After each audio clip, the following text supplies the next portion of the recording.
Hello friends, this is Kevin.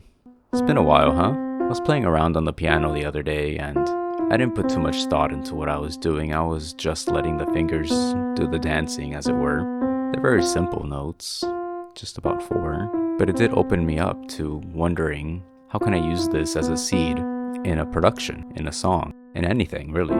So if I expand that melody into kind of some underlying chords, two chords stand out to me, and that's the F major 7th, which anyone who knows me knows I tend to gravitate towards 7th chords. And then after that, just a G7th, kind of like a bluesy chord. And I'm thinking, well, maybe that's a bit dramatic of a shift, and I want something more than just a back and forth 1-2 chord kind of thing.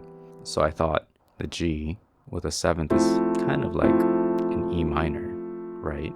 Let's go down instead of up. So what we're left with is an F major 7th, an E minor 7th, a D minor 7th, and then a C major 7th. And that's a pretty cool movement. Before I start putting notes into the machine, I want to take a look at the chords that we have here. So all the notes are already descending by a step, right?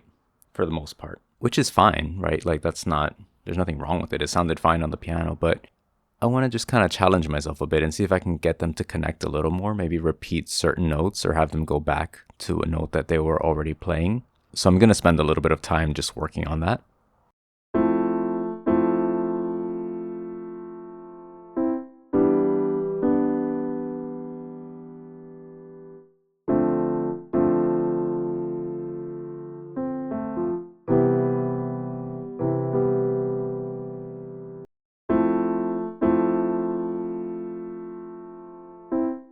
Alright, so that last note might be a little high, so it's going to jump up, but let's give it a shot, see how it sounds.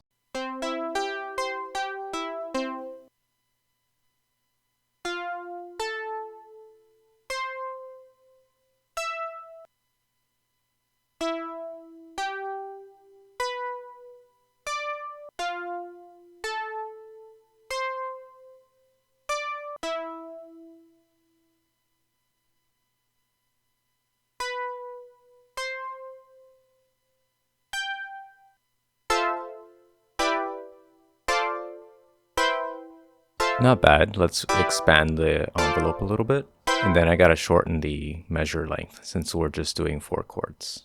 Or the sequence length. I don't know, this machine's kind of funky.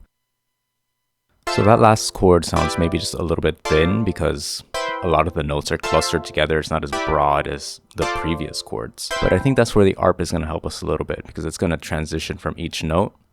And I think having that high note is gonna add some interest when it hits the end of the phrase.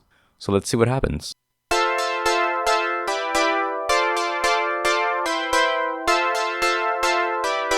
Alright, see, now we're cooking. I feel like I don't even have to do anything. That's already so cool. Let's pick a good sound to go with our new phrase.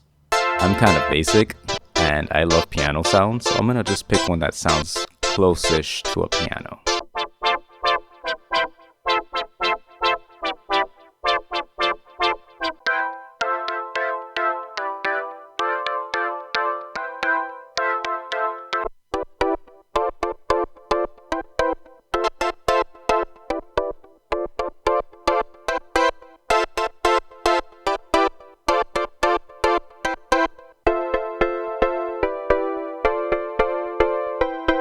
I like that one.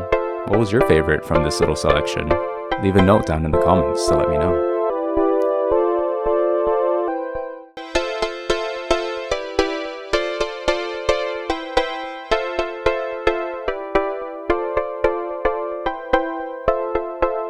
Well, that's pretty fun. You know what we gotta do next is throw a little beat on there.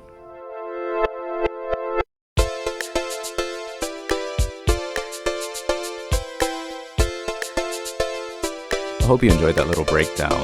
I think some funky guitar or some cool synth leads or like just a bumping bass would really like take it to the next level. Maybe that's something we'll explore in a future video, but for right now, thanks so much for watching. I want to give a special shout out to my patrons.